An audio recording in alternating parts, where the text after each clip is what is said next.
establishing healthy eating in children. It is absolutely a very general topic to talk about. However, establishing healthy eating or healthy eating habits in children, it's a topic of current interest, not only to us, the pediatricians and the nutritionists, but also to many households, starting from villages to towns at national level and also at global level. It's just because lot of unhealthy eating habits are being adopted by children, which are carried on to the adulthood. Right? So that is why we are talking about establishing healthy eating. So today I'm going to share some of the information that might be helpful to you all in order to guide and support the parents, the families and kids that you are coming across in your pediatric practice. So in my talk, I will be focusing on what is healthy eating and the benefits, then the problems caused by unhealthy eating behavior, and what are the barriers to develop a routine of healthy eating in kids, and finally, how can we overcome these barriers? Right. So what is healthy eating? It's quite simple to say. Healthy eating refers to eating a balanced diet with a variety of foods at right proportions. So it's easy to say, but maybe it's a bit difficult to execute. Right? Okay, now babies are born with an innate ability to survive. I mean, for survival, they have to eat and drink. So they have their innate regulatory mechanisms to learn to eat and drink and have a, to achieve adequate growth, right? So we'll see how this eating behavior develops in infancy and toddlerhood. Okay, so how does this development of eating behavior sets in? Now, developing eating behaviors or eating habits is just part of the natural growth and development process in an infant or a toddler. Now, the first year of life is crucial in this sense because there's a rapid developmental change occurs related to all developmental milestones, including the eating behavior.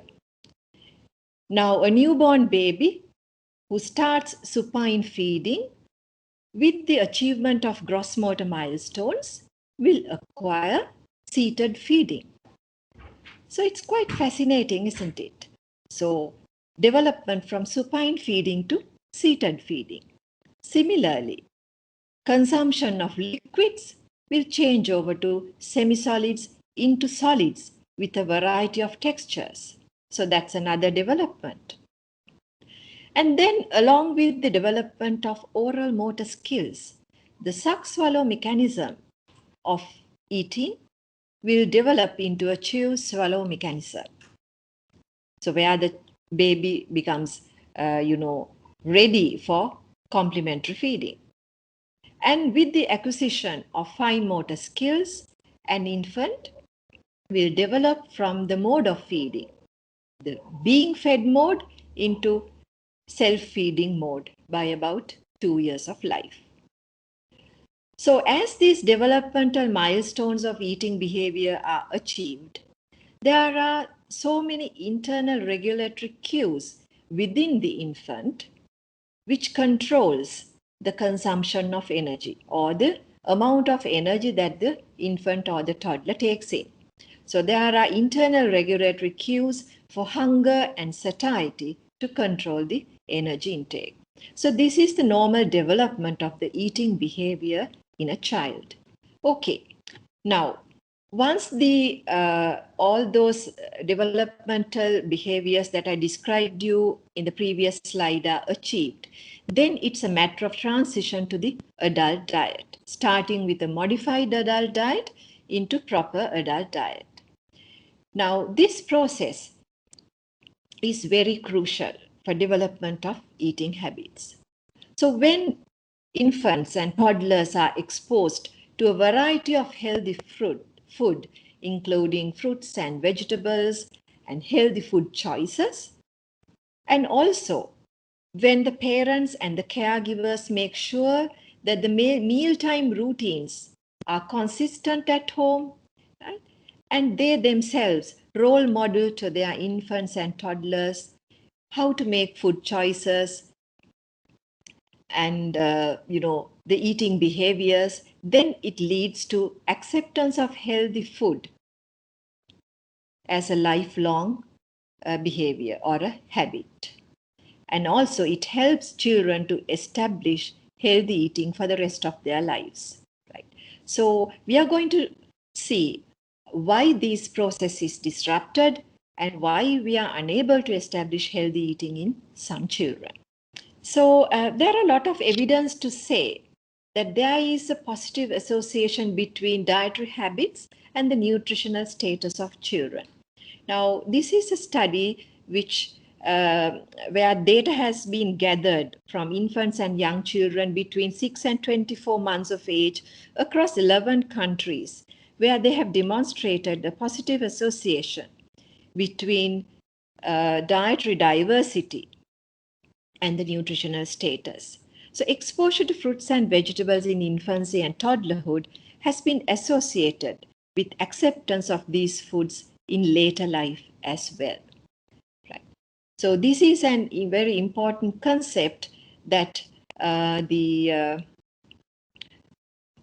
parents to be or pre-pregnant counseling should include.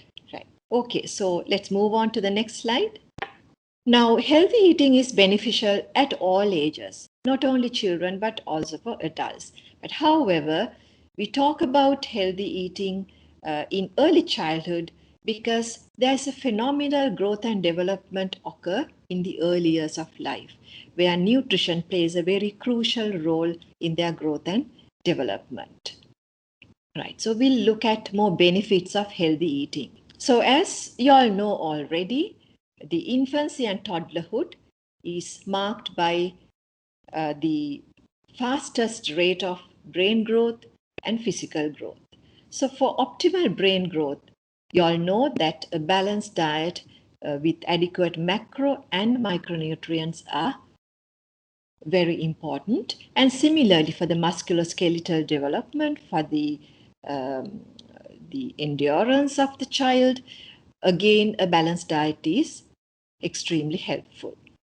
And also, a healthy balanced diet and good mealtime routines are very important for the proper psychological maturation of a child. If a child establishes healthy eating habits and exposed to good healthy food preferences early on in their lives, they chose to adopt a healthy food habit for the rest of their lives, and also they build awareness on the value of nutritious food so that they learn to make the correct food choices as adults, right? So we'll move on. So a healthy balanced diet is crucial for maturation of the immune system. So you all know children who do not receive adequate nutrition are vulnerable to develop recurrent diarrheal and respiratory infections, which would further hamper their growth. And also, on the other hand, a filling healthy diet is extremely helpful in stabilizing a child's behavior. So what do I mean by that? Both skipping meals and overeating would make a child irritable and hinder the performance of the child. I'm especially talking about preschool children and the early school years, right? So when they don't take breakfast or if they skip breakfast and go to school, it affects their concentration on schoolwork. Similarly, overeating affects them in a similar manner. Right. So stabilization of the behavior is helped out with a good meal. Right. Again, healthy social functioning. Now, a child who gets used to routines right? So the proper routines for meal times, they all go together, the toileting, sleeping times, play times, right? So a child who develops routine in one aspect is more likely to get disciplined in other routines as well, right? So having a good meal at proper time will help them get accustomed to proper toileting habits, achieving a good sleep, and have good endurance for playtimes. And also, finally, it affects or improves the family dynamics as well. Constant battles over meal times will affect the domestic, atmosphere at varying degrees in different families. And also, it helps children adjust to schools and have, uh, you know, uh, friends and socializing, all that is affected by healthy eating, right? So let's move on. So our concern as healthcare professionals is, now certain children do not establish a good eating behaviors, so that will lead to adopting unhealthy food preferences in adolescence and early adulthood, which leads to poor nutritional status. Poor nutritional status could either be undernutrition or, to the other end of the spectrum, overweight or obesity, right? So both of which will have a detrimental impact on the health of the child. So that is where our concerns are, and that is where we need to find what can we do to establish healthy eating patterns in children, right? So now, looking at the consequences of unhealthy eating, now, as I told you, certain a group of children develop eating problems. So, the surveys and various studies done in the community have revealed 25 to 45% children develop problems associated with eating. And these problems are common during infancy. Unfortunately, most of these eating problems are temporary and without much intervention, and but just by simple guidance, most of these problems can be sorted out, right? But however, persistence of chaotic eating behaviors will affect the growth and development, the social relationships, and will carry on to their adult life as well. Okay, so talking about the consequences of unhealthy eating, so focusing on underweight. So if they are undernourished because of poor eating practices, these children are at higher risk of infectious diseases, and they become stunted, and their potential as adults will go down. And especially when we talk about girls in the childbearing age, they are vulnerable for adverse pregnancy outcomes as well.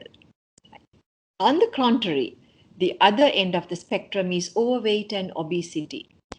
Adoption of an unhealthy lifestyle, along with unhealthy food choices, especially including salty, fatty, and sugary food, will lead to overweight and obesity, along with micronutrient deficiencies.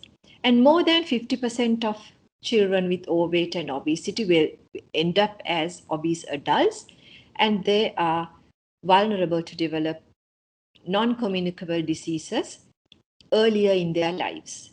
And also due to multiple reasons, including psychological factors and also things like obstructive sleep apnea, these children will not achieve their optimal educational achievements. So their entire life is affected because of their unhealthy eating. So that makes us realize the importance of establishing these eating behaviors.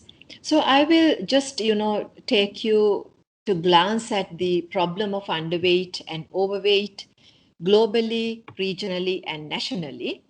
So this article in Lancet compares the progression of underweight and overweight, comparing from 1975 up to 2016.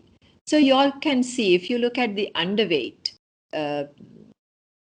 the table showing the underweight prevalences, it's going down. I mean, globally, you can see the prevalence of underweight among girls and boys. I think this especially looking at under fives, it's going down. But regionally, we have higher prevalences, especially because of India, where there are many children who are underweight. But at national level, we are facing a burden of about 17.3%. This applies to both sexes. So that's why I have included in both columns. So that is where we are at national level with underweight. Looking at the overweight and obesity statistics, it's going up globally, but more so at regional level. So at regional level, I mean, there's a marked increase. It says that in developing countries, there is a threefold rise in overweight and obesity compared to the Western countries now. But nationally, according to the Family Health Bureau statistics, at 2016, the national burden of overweight and obesity are around 7.4% in girls and 6.9% in boys. But however, in various districts, we have conducted obesity surveys where we have found our prevalences are now between 11 to 15%. But that is restricted to few districts in our country. Okay, let's move on. So you all know we are double burdened with both with underweight and overweight. So there are evidences to say that unhealthy food choices which occur during the transition to adult diet are likely to persist into adulthood. So these are two articles which I extracted. The one above, they have studied 3,000 infants and toddlers from a deprived area in the United States, where they found on the day of dietary recall, more than 50% of infants, toddlers, and their parents did not recall that they have eaten any kind of a fruit, right? And also, another study shows that, again, it's a meta-analysis showing evidence that although the energy consumption is adequate, due to lack of diversity, there is micronutrient deficiency among children, especially with iron and zinc. So this paper, recommends that, nutritional guidance is needed during dietary transition in early childhood. So that is our responsibility as health professionals.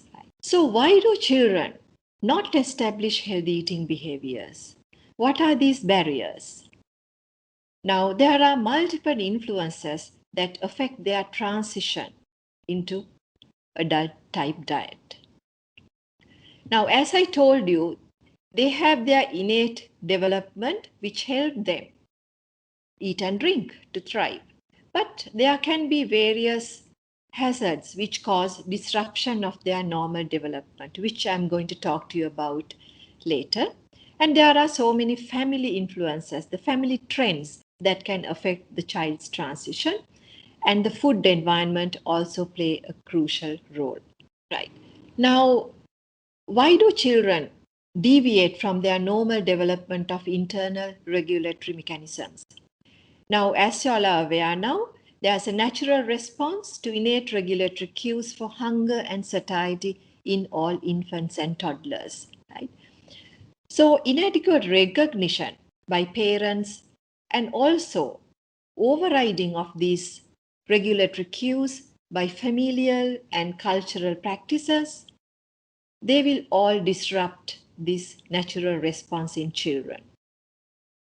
And that will cause deviation in the innate regulatory mechanisms. I will elaborate this bit more in the next slide. Now, early on in the infancy, the baby and the mother establish a partnership in which they recognize and interpret both verbal and non-verbal communication signals from one another. from baby to the mother and from mother to the baby. And this two-way process or this reciprocal process forms the basis of emotional bonding between the infant and the mother, and later in infancy between the infant and the caregiver sometimes, to establish healthy social functioning and eating behaviors. So if the mother or the caregiver is non-responsive or inconsistent in this communication process, the attachment built becomes insecure. And eating and the mealtime may become an occasion of unproductive and an upsetting battle over food. So it's very important or very crucial that this baby-mother partnership develop. They understand, each other understand these innate responses, and we respond to that in an appropriate manner. So when it doesn't happen, the baby experiences hunger as a very unpleasant experience because the baby is kept hungry for a prolonged period simply because the mother or the caregiver does not recognize the baby is irritable because he or she is hungry. And on the other hand, when the satiety cues are not identified properly, the baby may be overfed. So the satiety, the happy feeling of satiety, the baby will have to experience it with so much of unpleasantness. The satiety is not a pleasant feeling for the baby anymore. Right? So this gives a very, bad beginning for the baby to develop the eating behaviors. And to add to that, the family and cultural influences. I'm sorry about there's one spelling mistake in the influences, one E is missing. Sorry about that. Now, the parental eating behavior has a major impact in the development of the eating habits in the child. And the families that involve kids in meal preparation, they get to know how food comes from kitchen to the table. Otherwise, when children are not involved in food preparation, they only see the food that come into the table. They don't know what happens in the food preparation, right? So it's important for children to realize what are their parents' food choices, what are these preparation methods, so that, inculcate good preferences or good choices in children. And also role modeling behavior by the parents, the table manners, how they enjoy food, right? How they take new foods. So all these are important and will have a lifelong effect on food preferences in children. The environmental, food environment. Now, most children live in an obesogenic food environment. So where they are frequently exposed to fast food, which are salty, more sugary, and have more fat, but lack micronutrients. Right? So there are families who eat out frequently at restaurants or bring takeaway food home. So children are mostly exposed to these unhealthy food choices early on in life. And certain children, due to ignorance of parents, they get exposed to commercial food products very often, beverages, right? So the food environment plays a crucial role where we need to address, when talking to parents, right? Now, when we talk to parents, now, some of the parents come out with these picky eaters. Now they say, we know what foods are healthy for our children. We always make the right food at the right time. We have mealtime routines. But however much we offer healthy food, my child is very picky. He takes only this type of food. He won't take new food. So this is a common complaint. So the picky eaters, we need to understand and we need to tell the parents that this is part of the developmental process of developing eating behaviors. Now, it's part of the children's normal development when we look at the stranger fear, right? So infants and toddlers have stranger fear, but they are very curious about strangers, and at the same time, they are very hesitant to associate with them.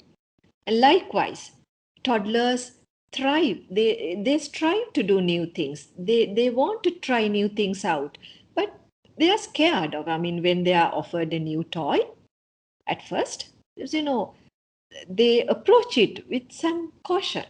Right?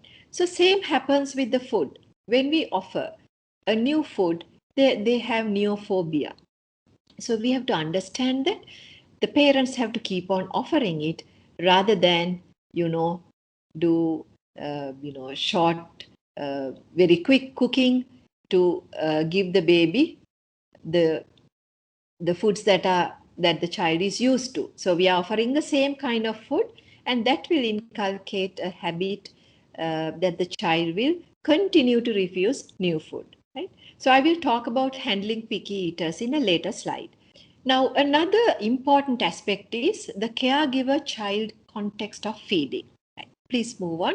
Now, there are various parenting styles. I'm sure you all are familiar with this. The parenting style affect the feeding style as well. Right? So I will first talk about, now there are 4 types of parenting.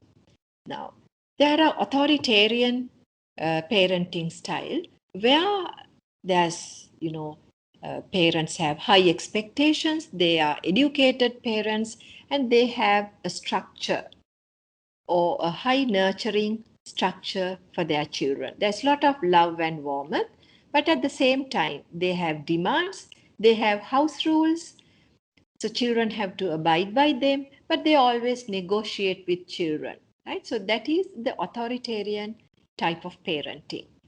And on the other hand, there is an authoritative type of parenting where, again, parents have high expectations, and mostly these are very educated parents. But the parents are very demanding. They have very strict rules, strict structure of nurturing their children. There is love, but lack of warmth. And in the bottom of this illustration I'm showing you, the permissive type of parents, where they love their children a lot. So they care for them, but however, they give too much freedom to the kids. So they say, you are in charge. Now, children can do whatever they like, whatever they want, when they want. So there is lack of parental control. And at the bottom end, we have uninvolved or neglectful parenting, where, this happens with very uneducated level of parents. They are not involved, because of poverty or lack of knowledge. And also, they are neglecting their children. It's not very common though. So children are on their own. They eat what is there at home. If there is no food, no eating. And if there is unhealthy food, they can eat whatever they like. Right? So there's a lot of negligence there. Right? So we'll move on and see how this affects the feeding style. So there are a lot of studies which have been conducted looking at the parenting style, how it affects the weight status.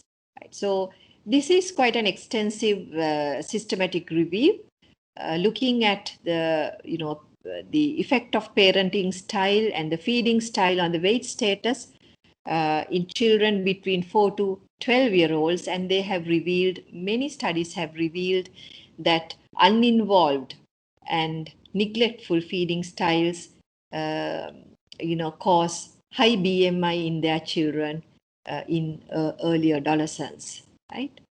Now, when it comes to the feeding style, how does parenting affect? Now, we'll first look at the responsive feeding style, the authoritative type of feeding. So here the parents encourage eating using supportive and non-directive behaviors. They nurture with a high nurturing structure, and they demand for children to eat healthy food. And here the parents also negotiate with children to eat well using social praise, right? So this responsive feeding is very healthy, right? Okay. And then looking at the controlling feeding style, here there are too many rules. It's a directive and rule-based feeding style, regardless of the child's preferences. Though the child doesn't have any control over the feeding, so the parents have strict rules. And also, for food transgressions, children are punished, right? So this is not a very healthy way of feeding children, because we do not take into account the child's preferences at all. Okay, so looking at the indulgent feeding style on the top, the parents, encourage eating, but with few requests, right? So they love their children a lot. They don't want to hurt them. So they allow the children to eat what they like. Although the parents understand this is not the right food, this is not the right choice for my child, but still, I can't hurt my child's feelings. So I allow him to consume that. So in that context, children can get addicted to salty, fatty, sugary food, right? So here, without parents realizing, children can get addicted to unhealthy food behaviors and also unhealthy food preferences. Right. So the uninvolved parents, there is really nothing happening there at the household. So there's no food discipline, no punishments, no demands, nothing. It's so disorganized. So, most of these children get stunted and undernourished as well. But, if they exposed to fast food, if there's a lot of takeaway food coming in, they will get used to salty, fatty food as well. So both undernutrition and overweight and obesity can occur in this uninvolved parenting and feeding style. Right. So our challenge is how to support the parents, how to establish healthy eating. Now, as medical professionals, we need to understand what is the eating atmosphere at home. What are the beliefs and what are the cultural practices at home which are going on, which hinder the establishment of eating behavior in the child, and give appropriate education and support to the caregivers. We should always encourage responsive feeding, which has to start at the antenatal clinics or polyclinics, addressing the pregnant mothers, the couples, married couples who are waiting to build up their families. So they should learn during the breastfeeding time itself. They have to build up this emotional bond where they understand and respond appropriately to the internal cues of their baby, right? So they can continue responsive feeding in the future. And also, the parents should do role model behavior. Children will not naturally learn what is the best behavior, right? So parents have to role model, right?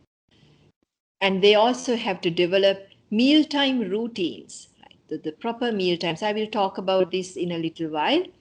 And also, we have to encourage the family-oriented meal times, the family sitting together and eating. Right? So children observe how their parents choose food, right? How they enjoy the satiety, right? All that they learn from their parents, right? And there shouldn't be distractions, no screens during meals. So people shouldn't be watching television and eating. And also, it's very important that the meal times are separated from play times, right? Okay, so we'll talk about these things in a little bit more detail. So let's move on. Okay, right. So now establishing feeding. Now the infants have to be fed by the parents or the caregiver up to 8 to 9 months. Now, as you start complementary feeding, parents should have a separate place to feed the baby at every meal time with a nice, pleasant atmosphere, right? So that the infants from very early on, they learn that, when the baby is taken to that place, he or she is looking forward to have the meal. And by about 9 months, as the fine motor development or the fine motor skills are achieved, infants have to be allowed to finger feed with clean hands, right? So they learn the different textures of food. They learn that they can take food from their fingers into the mouth.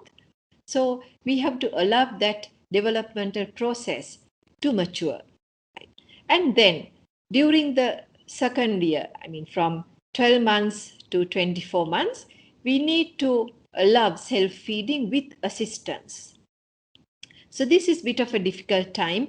I know, it's easier said than done, but we always have to encourage this. Right? And by second year, by the completion of second year, we have to train children to self-feed without assistance. Right?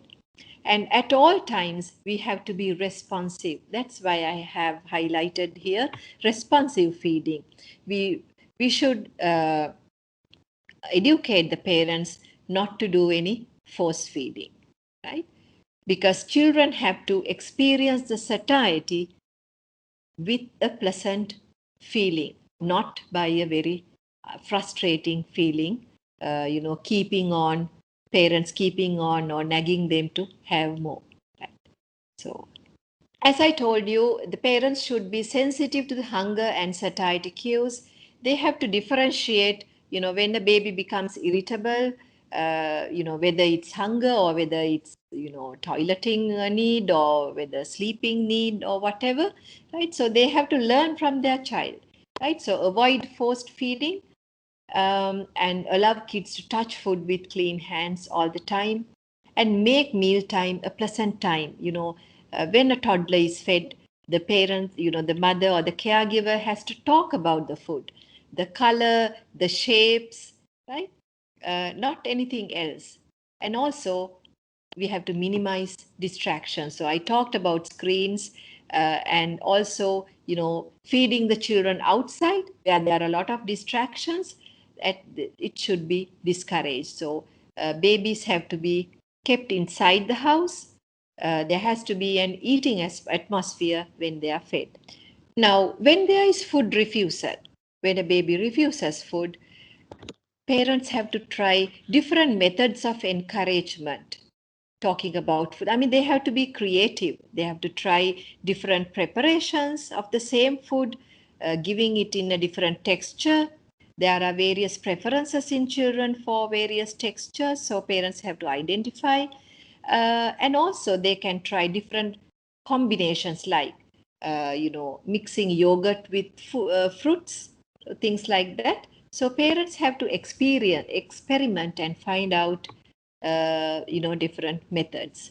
Now, this book gives a wealth of information to the parents. I'm sure you all have come across this parental guide, which is prepared by the Family Health Bureau with the Ministry of Health. This is a parental guide, which has a lot of information for parents of all educational levels. It gives information to the parents. Yeah, if you look at this table, it gives how much food, the required amount for the whole day of the baby, right? So even an uneducated mother can understand how much should I give my baby during the day. So this will prevent overfeeding as well as underfeeding. And also planning your child's meal on your right hand side, you can see. This is a working exercise for the mother. Right? I think a mother does this, with a lot of happiness, with a lot of joy, planning the meal for the child. So the balancing, the variety, so all the information are given in this parental guide. So this is a very good move that we have done at national level. And I think as pediatricians, we have to utilize this. We have to go through this with our parents, We have to give them a very good understanding. I would actually think that we have we need to expose pregnant mothers to this handbook before the baby is delivered, right? So they look forward to establish good eating habits in their infant. So always parents should take control over the food choice and the mealtime routine. So they have to make sure that there are predictable meal times for the child. So the 3 meal times, there has to be a persistence. So children do not have to wait being hungry, right? And they look forward when they have the feeling of hunger. They anticipate that a meal time is coming now, right? And also having a pleasing eating atmosphere is important, and adequate time, at least 20 to 30 minutes have to be spent at the table. I'm talking about the whole family, right? So family members should not eat very quickly and get out of the table. So the child will be continuing to eat. A child will take more time, right?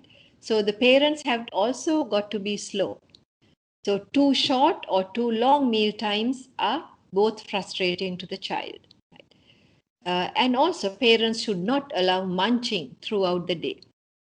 So parents have to have that control. So children who munch throughout the day will hinder their appetite, so they won't be able to have a meal.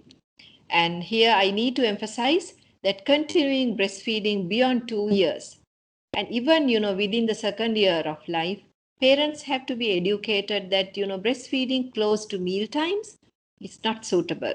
Breast milk is quite filling, and by second and third year, breast milk contains more sugar, right?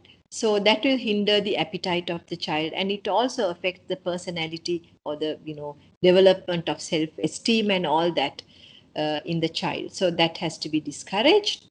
And do not. So what are the do nots? Do not feed the child in a separate place. After about 9 months, when they can sit on the table, things like high chairs, having more pillows, and keeping the child at the same level as others is helpful. Do not have too short or too long meal times. Do not allow distractions, and do not feed to satisfy your emotional need. We have to satisfy the emotional need of the child. So it's very important. Then, a few words about how to handle a picky eater. So as I told you, picky eating is part of their development. So parents have to be very patient with introducing new food. So some children are more picky. So new food have to be introduced, and everybody has to consume, showing, like role model to the child. And you have to offer new food several times, like 10 to 15 times, until the child gets used to the texture and the taste of the new food, right? And mother shouldn't be a short order cook. That is, if a child refuses a new food, she shouldn't be going to the kitchen and preparing the same old food. So that meal has to go through with what is available for the baby, right? Otherwise, the baby will go on refusing the new food. And also mothers have to be creative, right? Offering different shapes, in different colors, arrangements, all that will help to overcome this picky eating behavior, right? Okay. Now, so this is about all I have to tell you. I hope I have given you some important information that will help you to talk to parents, unravel the facts that are affecting the child, as barriers to develop their proper eating behavior, and helping parents to establish healthy eating in their children. So that's about it. If you all have any questions, I can take up. So before ending, I would like to sum up what I have told you. I have emphasized why should we talk about establishing healthy eating in children. It's just because 25 to 40% of children do not establish healthy eating behaviors. I talked about the benefits of healthy eating, and learning to choose the healthy, right food from the very beginning of life. And then I talked about the problems related to unhealthy eating behaviors, the barriers, right, to development of these eating behaviors in children. And finally, I touched upon certain facts that are important in guiding parents to help their kids. As medical professionals, especially pediatricians, and there may be some nutrition trainees as well. So we have to help kids build a healthy start to their lives, right? So we need to help the parents. Thank you for listening.